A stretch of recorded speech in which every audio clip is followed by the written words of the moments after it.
Brother, it doesn't matter if you're going to the gym every single day if other aspects of your life are not aligned, you know what I'm saying? All right. Welcome back to TopIn Speaks podcast, guys. Thank you guys so much for being here. Listen, today is a special day because I'm joined by not only my friend, my homie, my brother, Philip Trino. Philip is a personal development and fitness coach. He has also competed in multiple men's physique competitions, and he has been in the fitness space for quite some time. So Philip, thank you for being here, brother. How are you doing? Of course, man. I'm doing pretty good. Can't complain. Awesome. Thank you so much for being here. So let's dive right in, Philip. So I know your very first men's physique competition. When was that, and where did you place? My very first men's physique competition was in 2021, and I placed third out of 20 to 30 people. Awesome. Yeah. Wow. Okay, so you placed third in your first competition. Now, I never one day competed in a competition in my life, but I also talked about it for quite some time. But it's amazing that you placed third in your first competition out of how much people? About 25 to 30 people. Wow. So out of 25 to 30 people, Philip was able to place third. Man, good for you, bro. So let's dive right in, Philip. What inspired you to start to compete in anything bodybuilding? Okay. So what inspired me to compete in men's physique? Basically, I saw a lot of people getting shredded to the bone, and that really triggered me. I'm like, wow, this is pretty dope. Yeah. Like getting that lean. I never been this lean before, so let's give it a try. So I did my first prep. I prepped for about 4 months, did my cardio and my training, and yeah, on the show day I was really shredded, and it was awesome. That's what's up, bro. That's what's up. So what was some of the biggest challenges like you faced when it comes to, because I know when it comes to like competing in these competitions, it takes a lot from you. For sure. So what was one of the biggest challenges you would say you faced when it comes to like preparing for the show? So the biggest challenge for me was always putting myself first, no matter what, during the prep. Basically, when you're on prep, you have to execute every single day perfectly. So when you go on show day, you look your best. So I had to say hello. I had to say no to a lot of foods, to a lot of parties, and to a lot of social events. So there's a lot of sacrifice that comes with these competitions, right? Exactly. So, because a lot of people look at these competitions and think it's something like, all right, I'm just going to train in the gym and then go one day, but it's more than in the gym, right? It's a lifestyle. For sure. That's what's up, man. That's what's up. So while you was preparing, give us an insight, like what does a diet look versus like a regular diet versus somebody who is preparing to get lean as possible? Okay. So basically, when I was bodybuilding, I would eat the same thing every day. And when I was on prep, I would just eat less of it and do more cardio and be more strict in my diet. No cheat meals, none of that. Why? Because no cheat meals, huh? Because I want the best physique as possible. Yeah. So when I go on that stage, I look my best. So I have to prioritize being perfect every day. Wow. So no cheat meals at all? No cheat meals. So give us, what was your diet like, bro? My diet was a lot of fish, a lot of white rice, a lot of brown rice, and just the basic stuff like eggs, and yeah. So you basically kept it pretty simple. Very simple. So a lot of people overthink fitness. They think that you need to have this special type of meal, this special type of protein. But here you are, you went on stage, you competed, and you're saying that it was just simple meals. Just simple meals. Yeah. Awesome. So so you prioritize protein, obviously. Of course. Prioritize protein, and you still had a balanced diet. Exactly. But you were not stepping out and eating no cheat meals, you were not eating out. Listen, I remember, it's a quick story. I remember we will go hang out and Philip will have his bowl of food, right? Yep. Now, years ago, before I even met Philip, before I even got into fitness this deep, I was like 120 pounds and I was trying to put on weight as well. And that's what I used to do, bro. I used to like literally pack my meals and go everywhere with it just to make sure I hit my calories. You know what I'm saying? Just to make sure I hit my calories. So that's the commitment. That's the commitment, you know? So your biggest challenge was, what was your biggest challenge at that point? My biggest challenge was always putting myself first, being selfish. Like I didn't prioritize the friends, my family. It was all about me during that time. And that was very hard at the same time because I wasn't making time for other areas of my life. I was just making time for being shredded, being fit, being the best of myself looking on that stage. That's all I cared about. Wow. But you did learn a lot from that because there's a lot of sacrifice that comes with it, right? Of course, I did learn a lot. I learned a lot about myself, especially discipline.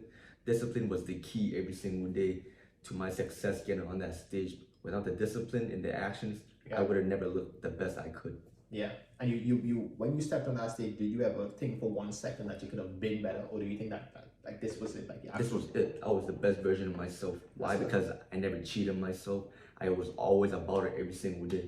that commitment. So that's the thing about it, guys. Like fitness, I've always said like in fitness you learn so much. You learn so much, and especially because I talk about that. I had an episode that I spoke about like discipline. You know what I'm saying? Waking up, doing the same thing every day.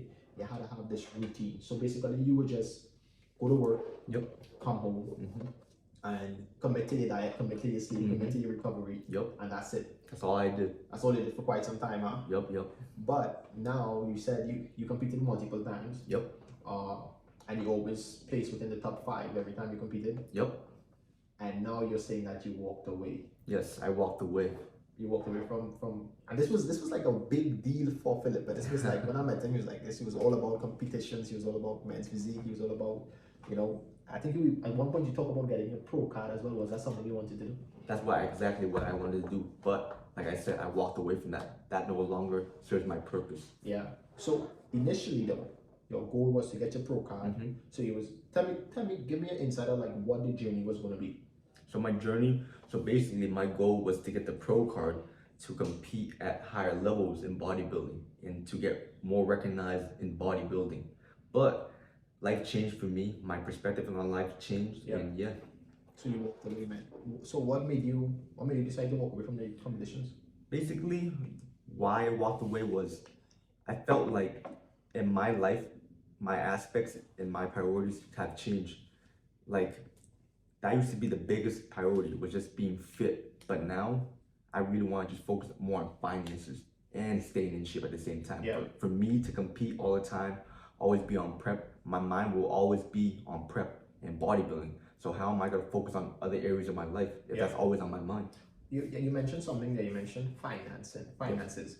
What did it actually cost? Like how much did it cost you to prepare for? Because I see a bunch of stuff online and I hear people saying, like, I personally never competed, but I understand what it takes to like actually supplements, the dieting, the memberships, you know what I mean? And also you had to pay for a bunch of stuff on competition day. So give me a breakdown.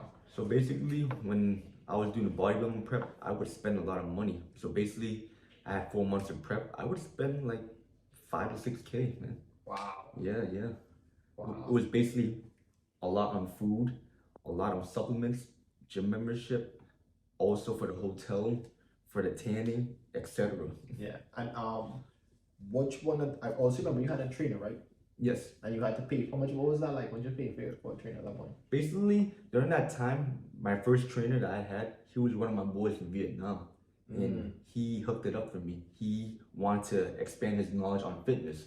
So I reached out for him and I started my prep by myself. And I needed a second eye.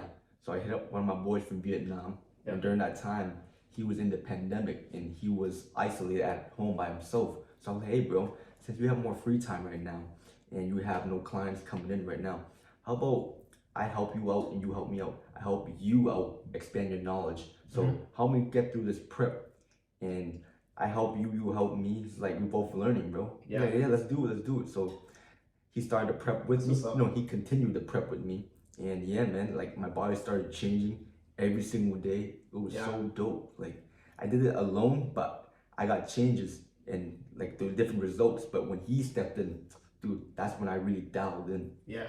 So that is what. So you're saying like, because I also mentioned in a couple episodes back that coaching is necessary in some aspects of life. Yes. In some aspects of life, is absolutely necessary because while you have the knowledge about fitness, as you said, you need that second eye. Yes. You know what I'm saying? And 2 heads are better than 1. Yup, exactly. Awesome, bro. Awesome. So he ended up just coming up with a deal where he helped you. That's what's up, man. And so now you walked away from competing. Yes. But you're still in shape. Yes, you're still in shape. And your biggest reasons for walking away is because you want to focus on other aspects of your life. Of course. You felt like it was consuming you too much. Yes. I felt like when all I did was bodybuild, eat my meals, and just train, I felt like a robot. You know what I'm saying? Yeah. Like my social skills were not as good. I was more like, I would say like a lone wolf, and I felt like that was not good for my life. Like now I want to build relationships with people. I want to spend time with more people and also stay in shape and make money. That's the main goal for me. So could you say, like, someone out there looking at this might be like, so why didn't he do both? Why can't you do both? Why can't you compete and still have a social life and still chase the vibe? Do you think it's possible to do both, or do you think it requires like that zen focus when it comes to competing? No, of course. It's definitely possible to focus on every aspect of your life while you're bodybuilding. But like I said, like my vision has changed. Like I no longer just want to compete. Like the main priorities for me is I want to be great in every aspect of life. A lot of bodybuilders, they're in very good shape. They're very disciplined, but they're only disciplined in one aspect of their life, and I believe that's not the route that they should go. Exactly. Now, I share that same sentiment. I have always said that I do not want to be jacked, meaning I don't want to be big and strong and muscular and broke. You know what I'm saying? Exactly. I don't believe in that philosophy, because there's a lot of people who, especially now, because fitness is cool and everybody's into fitness, it's like people think because you wake up and you go to the gym, it means that you're successful in life. Like, brother, it doesn't matter if you're going to the gym every single day if other aspects of your life are not aligned. You know what I'm saying? We don't just want to get personal records on a bank. We want to get personal records in the bank. We want to get personal records in relationships. We want to get personal records in all aspects of life, bro. Of course. We want to hit every single PR out there. You know what I'm saying? Not just on the bench press. You know what I'm saying? So I understand, man. That's awesome. So now you say that you're focused on more of a balance. Exactly. A balance. Like, you still go to the gym, but now you're focusing on building other aspects of your life. Yes. And that's awesome. So what advice would you give to someone out there who is maybe not competing, but just trying to get into fitness and take their fitness a lot more serious? Okay. So for you guys out here that are new to fitness, I recommend just don't make it complicated. Just start with the basics. Start eating healthy, start moving more, and just start prioritizing training more consistently. And I guarantee you'll get the results you want. But if you're lazy, not disciplined, not taking action, you'll never get to your goals. Awesome. Yeah. Because I think most people struggle with discipline. Most people struggle with consistency. And I always say, I think that we spoke about this before, is that you want to be consistent. Easiest, keep it simple. Keep it simple. Don't overthink dieting. Don't overthink working out. Just keep it simple. Again, as Philip said, when he was competing, he was basically eating the same thing for quite some time. Now, that might be hard for everybody to do, but the basic concept behind it is like, keep it simple. Okay, you don't want to eat pasta. You don't want to eat rice today. Eat potatoes. You know what I'm saying? Simple. Don't eat out. These are all these basic advice that anyone could follow right now. You know. And what would you say, Philip, was your biggest takeaway from competing? Like, the biggest thing you learned from competing, most important thing to you? The biggest thing I learned from competing was, man, like, it's very time consuming. Like, it's all about you. It's all about me. You know what I'm saying? Like, you say it's like a selfish sport. You know, it's always about you. It's not everybody else out there. It's always about you, because, like I said, when you're competing, you really want to look your best on that day, and there's no time to waste. Every single day, you gotta wake up, do the same exact routine every single day, and reap the benefits. That's how it is, man. Yep. Philip, thank you so much for being here, bro. Listen, I've been trying to get Philip on here for quite some time to tell us about his fitness journey, because I remember we had a conversation a while back, and you told me you were in Vietnam, and then you were on vacation and you gained a little bit of weight for that period of time. Talk about that for a second, because there are people out here as well. They might look at us and be like, "Oh, these guys are in shape, or whatever," and they might assume that we were never unhappy with our physiques. Because at one point I was super skinny as hell, and I was unhappy with how I looked, and I did something about it.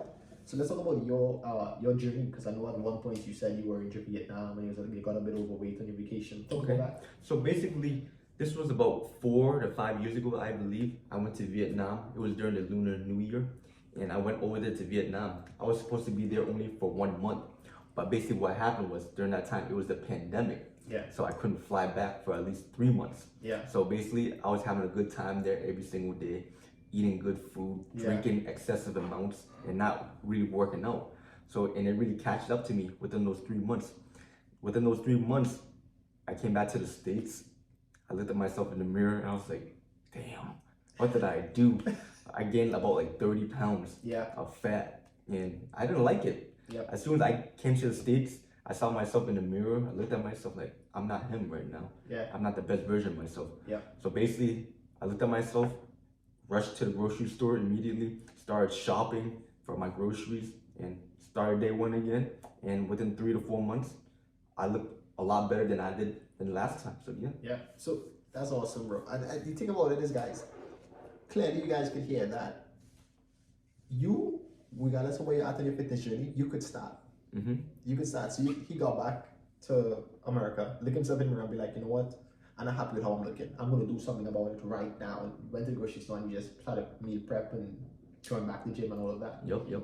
So somebody who's at that point right now, they're looking themselves in the mirror right now and saying, man, I hate how I look. I want to do something about it, but I don't want to join the gym. I don't want to go through all of this meal prepping stuff. It sounds so hard. It sounds so complicated.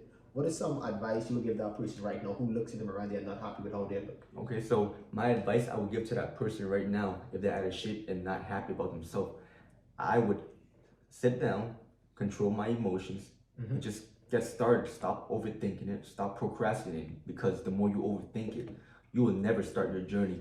And when you don't start your journey, take an action, you'll never get the physique you want. You'll never self-develop. So stop procrastinating, stop overthinking, and just do it. I think a lot of people have that, how do I say, the inability to take action because they overthink. And I can talk from experience in other aspects of my life too. I was like hella overthinking a lot of things, and sometimes it's a struggle to not overthink, guys. But listen, get up and just take action. As he said, the less you think about it, the more you think about it, the more problems you're gonna find. Like this podcast. When I go to edit this, the more I look at this, the more problems I will find, and then I'll be like, I'm not feeling to upload this. You know what I'm saying? So it's the same concept applied. Stop thinking about it and just do the thing. Just do the thing. So Philip, thank you so much for being here, brother. This is TopIn Speaks podcast. Definitely going to see more Philip on here. And if you want to get on Philip, tell them how they could find you on Instagram. You can find me on Instagram. It's the Viet Prince. So it's THE_VIET_PRINCE 95. Follow me, guys. Awesome. And Philip offers personal development and fitness advice. And if you're ever thinking about competing in any sort of competition, men's physique, that's your guy right there. Let me know, guys. Thank you so much for being here. This is TopIn Speaks. Check you out.